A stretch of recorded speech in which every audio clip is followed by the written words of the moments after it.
You know, it's like, you know, it's such a part of our life, and it's such a huge medium, such an all-pervasive, in your pocket, everywhere now. I mean, you've got the iPhone, so, you know, it's the end of that, it's the end of life, really. And so I was very interested in that.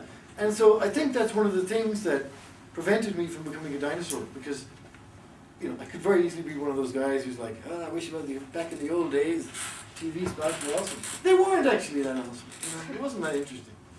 Unless it had life outside it. For me, anyway, that was the way it worked. You always try to have something where, and I'm not saying to be a hit, but that was always my goal, to have a hit. Not to do a good ad or a cool ad, just to have a hit that everyone would be. And so I got my wish, you know, multiplied by 10, you know. And so, but it was very educational, very instructive, and so after that, I worked on Budweiser for a long time. And so, but I was also looking for opportunities to crack other cultures, right? And so I'll show you something right now. You say, Vinny, you can't crack other cultures. I say, here's one. Oh, it's actually on my website as well.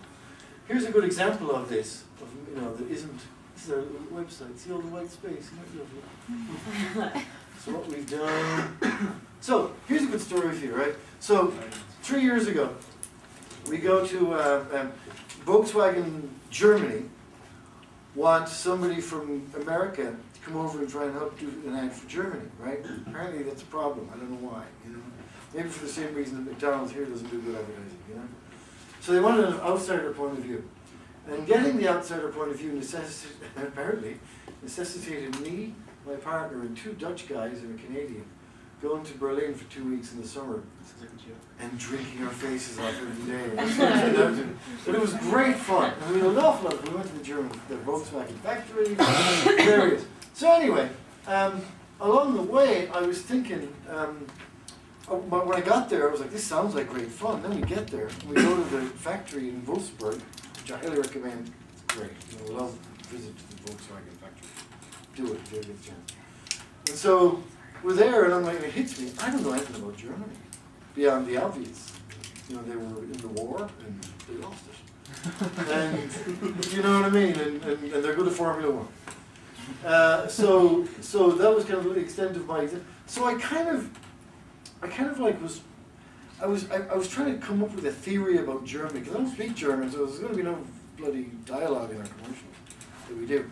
But one of the, you know, Volkswagen, like Budweiser here, occupies a unique space in the culture, and it's everyone's first car. That's what it is.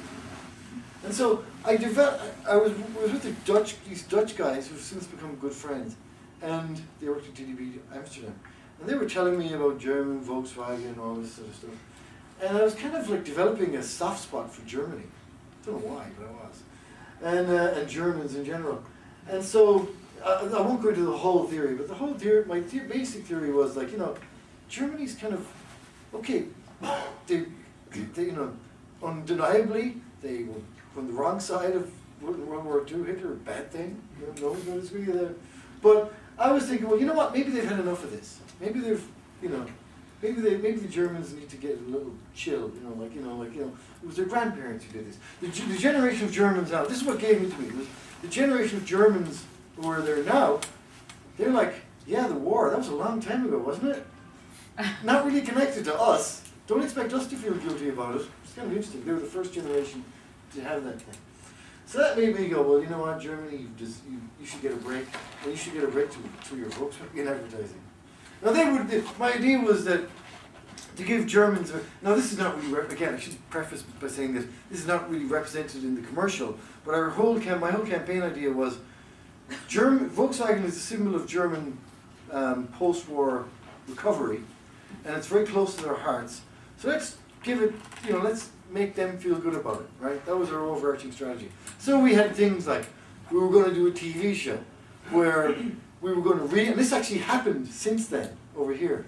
We were going to reunite a German with his original Volkswagen, because they last a long time.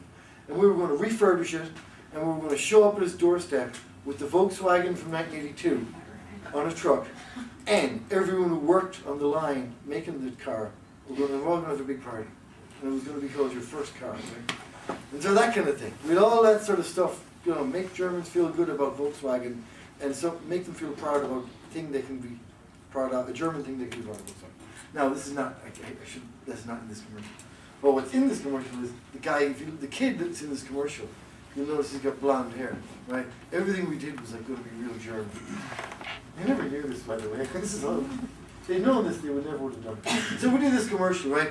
And the reason I'm proud of this one is we cracked it, but the great thing about it was this commercial was like a huge hit in Germany. It wasn't just like, oh, that's kind of cute.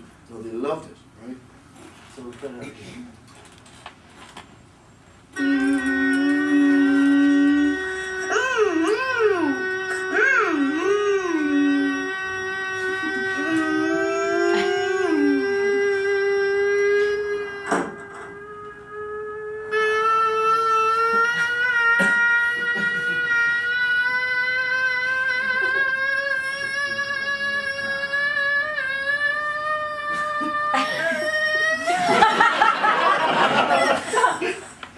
why. If I come on the TV, it's cute the first time. The third time it's like, I'm sure it's like not so cute.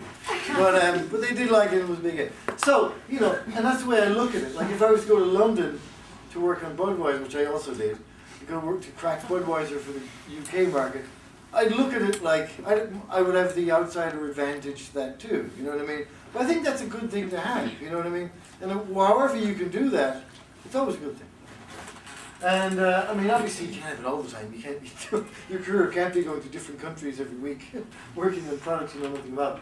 But you know, it was just a good example of reaffirmation for me of things that like another good example, which isn't on our side here, but I remember I had to do a Dale Earnhardt Jr. commercial for Budweiser, right, for NASCAR. I didn't know anything about NASCAR, so I'm like, okay, they go around in circles, and I didn't know anything. So, but when I got into it, I discovered that it was NASCAR is a huge force, as we all know. It's a huge force in this country, and it's a huge cultural force too. There's a whole. I remember the first NASCAR race I went to. I was like blown away. I was like, this is like the Dead. It's like the Grateful Dead or something. It's like, you know what I mean? It's one of those things where like you go there and you realize, oh, you get it now, kind of thing, you know. So, so I did a commercial with him, and it was, and again, I was like, just like when I went to Germany, and I was like, oh shit, it's Volkswagen in Germany? This is serious. I remember having a bit of a meltdown when I went to Germany for the first day or two. But we're never going to do this. I had a similar thing with NASCAR. I went, oh my God, this is a huge responsibility. He's the son of God, basically, Dale Earnhardt Jr. And it's the Budweiser commercial. It's his first one. And he's got to be cool in it, right? And the NASCAR fans have got to go nuts for this thing. And I came up with a commercial that was, I thought, very funny and it worked. It was the NASCAR commercial of the year.